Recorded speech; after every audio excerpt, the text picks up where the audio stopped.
What happens when a psychologist decides he's qualified to overturn 150 years of physics? You get Jordan Peterson's climate change takes, a masterclass in intellectual overreach so spectacular it makes Icarus look cautious. Peterson has somehow convinced millions of people that his expertise in human psychology translates to expertise in atmospheric physics, which is like claiming your Netflix password makes you qualified to hack the Pentagon. Here's the thing that should terrify you. Peterson isn't just wrong about climate change, he's wrong in ways that reveal the fundamental dishonesty of his entire intellectual brand. When someone who built their career on precise speech and telling the truth consistently mangles basic scientific data, you're not witnessing innocent mistakes. You're watching deliberate deception dressed up as intellectual courage. Peterson loves to position himself as the brave truth-teller standing against ideological conformity. But when it comes to climate science, he's become everything he claims to oppose, an ideological hack who distorts data to fit predetermined conclusions. The man who lectures others about intellectual honesty has turned into a climate change conspiracy theorist who wouldn't know rigorous science if it explained the greenhouse effect to him with hand puppets. Well, it depends on the issue, I suppose. I would say that climate change, for example, just for argument's sake. Well, what should I say about climate change? Well, what should you do Did if you you're drive here? If you're no, I didn't. What did you do? How did you get here? I took public transport. Okay, well, but that's not really. Let's start with the fundamental question. What qualifies Jordan Peterson to challenge climate science? His PhD is in clinical psychology. His research focused on personality, political beliefs, and religious experience. He's never published peer-reviewed research on atmospheric physics, oceanography, or climate systems. He's never worked for a climate research institution. He's never even taken graduate-level coursework in the relevant fields. But Peterson has convinced himself, and apparently millions of others, that being smart in one area makes you smart in all areas. This is like assuming that being a great chef makes you qualified to perform brain surgery because they're both precise skills that require attention to detail. It's the kind of intellectual arrogance that would be funny if it weren't so dangerous. Peterson's climate takes aren't informed by scientific training, they're informed by his political ideology. He's decided that climate action represents authoritarian overreach, so he's reverse-engineered scientific arguments to support that conclusion. It's the exact opposite of how science is supposed to work, but it's perfectly consistent with how political propaganda works.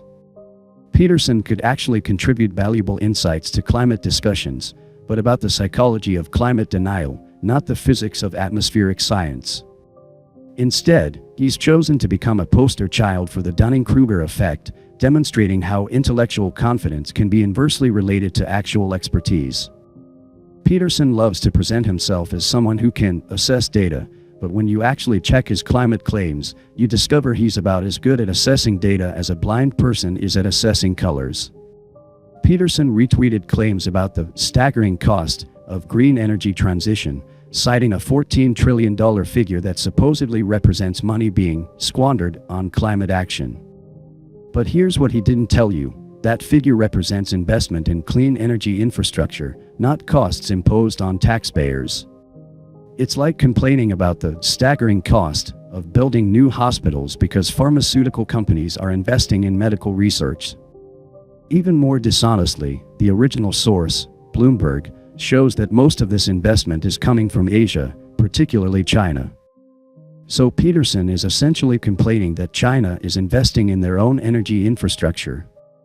It's like being outraged that McDonald's is spending money on new restaurants, as if that money somehow comes out of your pocket. This pattern of data distortion continues throughout Peterson's climate commentary.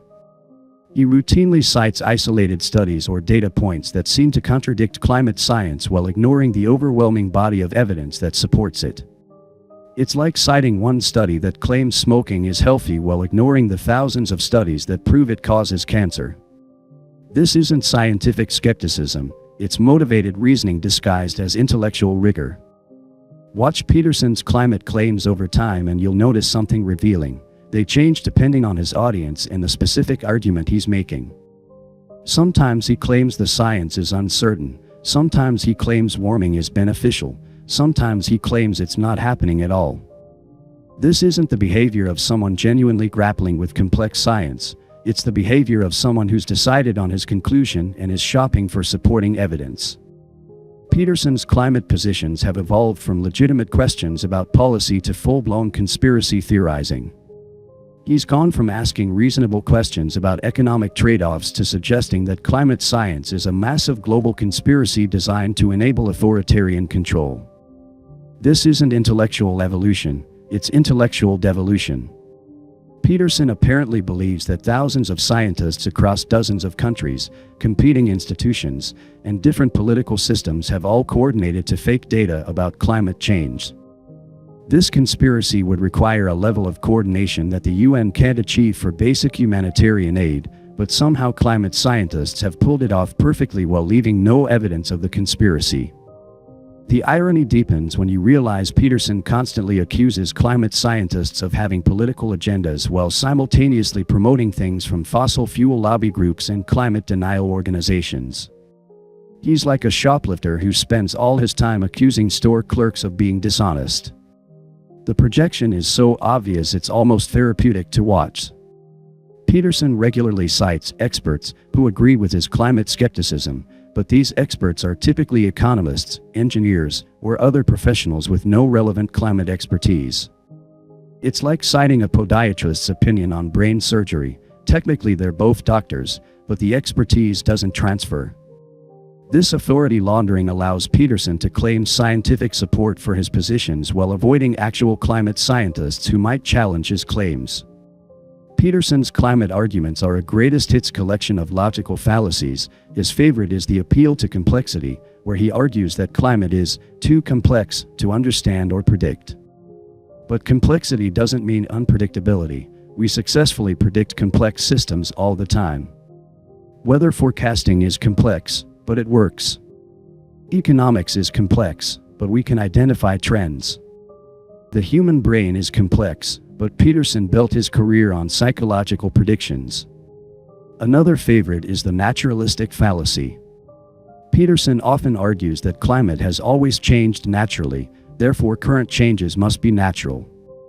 This is like arguing that people have always died naturally, therefore murder doesn't exist. The fact that processes can occur naturally doesn't mean they can't also occur artificially. Peterson also loves false balance, treating climate science as if it's a 50-50 debate between equally credible positions.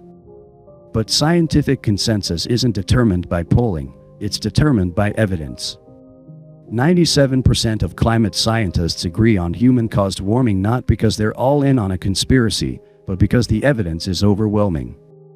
Finally, Peterson employs the perfect solution fallacy, arguing that because proposed climate solutions aren't perfect, we should do nothing.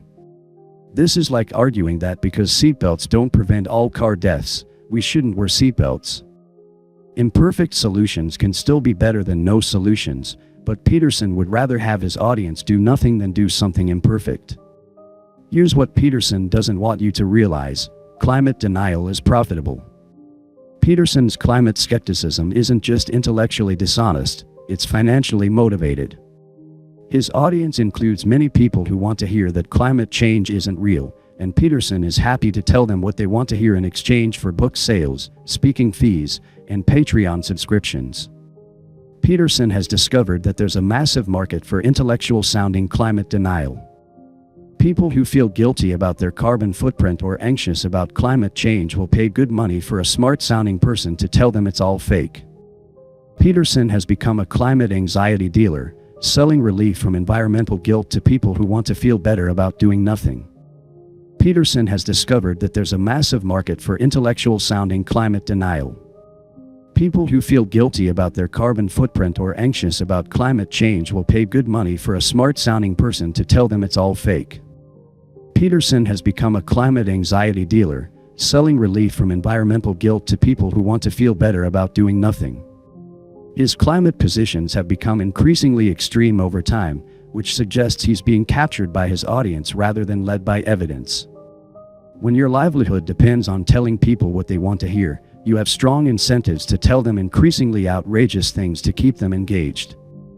Peterson has essentially prostituted his intellectual reputation to serve his audience's emotional needs. He's gone from being a psychologist who happened to have political opinions to being a political commentator who happens to have psychological credentials. His climate denial is just part of a broader pattern of telling his audience what they want to hear rather than what the evidence supports. Peterson's climate misinformation isn't just intellectually dishonest, it's actively harmful. His massive platform means that millions of people are being misled about one of the most important issues of our time. His academic credentials give his climate denial a veneer of respectability that pure conspiracy theorists lack. When people see Dr. Jordan Peterson questioning climate science, they assume he must know something that other scientists don't. This credibility laundering is perhaps the most harmful aspect of his climate misinformation. Peterson's climate arguments are designed to promote inaction rather than action. He's not offering alternative solutions to climate change, he's arguing that no solutions are necessary. This paralysis propaganda serves fossil fuel interests while harming everyone who will suffer from climate impacts. Meanwhile, his climate content actively makes his audience less scientifically literate. People who listen to Peterson come away with false beliefs about how science works, how scientific consensus is formed, and how to evaluate scientific claims. This scientific illiteracy has consequences far beyond climate change. Peterson's climate misinformation represents a fundamental betrayal of scholarly ethics. As someone with a PhD and academic credentials, Peterson has responsibilities to intellectual honesty that he systematically violated. His climate denial isn't just wrong, it's academically fraudulent. Peterson routinely presents himself as qualified to evaluate climate science when he lacks the relevant expertise. This is like a literature professor claiming expertise in quantum physics. It's a misrepresentation of credentials that violates basic academic ethics. He systematically cherry-picks data to support predetermined conclusions while ignoring contradictory evidence, which violates the basic scientific principle of considering all available evidence when forming conclusions. Most damaging of all, Peterson makes scientific claims about climate without subjecting them to peer review. He's essentially claiming the authority of science without following the processes that give science its authority. It's like claiming to be a licensed doctor while never going to medical school. Peterson has discovered that he can bypass the rigorous standards of academic discourse by appealing directly to popular audiences who won't fact-check his claims. There's something deeply ironic about Peterson's climate denial. It reveals the very psychological patterns he spent his career studying. Peterson's climate positions show classic signs of anxiety, denial, and motivated reasoning. The psychologist has become his own best case study in psychological defense mechanisms. Peterson's climate denial might be a way of managing his own climate anxiety. Rather than confronting the reality of climate change, he's convinced himself it's not real. This is a classic defense mechanism: deny the problem rather than deal with the emotions it creates. His climate arguments often focus on human agency and individual responsibility, which might reflect his psychological need to believe that humans have more control over complex systems than we actually do. Accepting climate change means accepting that some problems are bigger than individual psychology can solve. Peterson's entire worldview is built around the idea that individual meaning and responsibility can solve most problems. Climate change threatens this worldview by presenting a collective action problem that can't be solved through individual psychology. His climate denial might be a way of protecting his core beliefs about human agency rather than confronting the possibility that his fundamental assumptions about human control might be wrong. Jordan Peterson's climate change positions represent everything wrong with modern intellectual discourse. He's taken his expertise in one narrow field and used it to claim authority in a completely different field. He's distorted scientific data to fit political conclusions. He's promoted conspiracy theories while claiming to defend rational thinking. He's become a climate misinformation superspreader while positioning himself as a defender of truth. Peterson's climate fraud reveals the fundamental dishonesty of his entire intellectual brand. Someone who was genuinely committed to truth-telling wouldn't systematically misrepresent scientific data. Someone who actually cared about intellectual rigor wouldn't make claims outside their expertise. Someone who really wanted to help people wouldn't spread misinformation about existential threats. Peterson could contribute valuable insights to climate discussions. Instead, he's chosen to become a case study in how intellectual arrogance can lead to public harm. Peterson's climate positions aren't just wrong, they're a betrayal of everything he claims to stand for. He's become the postmodern relativist he claims to oppose, treating scientific truth as if it's subject to political interpretation. He's become the ideological hack he claims to criticize, distorting evidence to fit predetermined conclusions. In the end, Peterson's climate denial is just another form of the intellectual cowardice we've seen throughout his career. Rather than grappling with difficult realities, he's chosen to deny them. Rather than admitting the limits of his expertise, he's chosen to exceed them. Rather than following the evidence where it leads, he's chosen to lead the evidence where he wants it to go. Jordan Peterson isn't a climate skeptic, he's a climate fraud. And the sooner his audience realizes this, the sooner we can have honest discussions about the most important challenge facing humanity. But don't hold your breath. Peterson's audience has already demonstrated they prefer comfortable lies to uncomfortable truths. And Peterson is happy to keep selling them exactly what they want to buy. Peterson's climate change positions reveal him to be exactly what he claims to oppose, a postmodern charlatan who treats truth as if it's subject to political interpretation. He's proven that intellectual credentials can be weaponized to spread misinformation, that academic authority can be prostituted for political gain, and that audiences will believe anything as long as it's delivered with sufficient confidence and complexity. The most damning thing about Peterson's climate fraud isn't that he's wrong, it's that he knows he's wrong and continues anyway. This isn't innocent error, it's deliberate deception.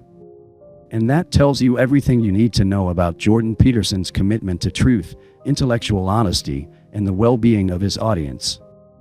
Peterson has become the climate change equivalent of a snake oil salesman, selling false hope to people who want to believe that serious problems have easy solutions.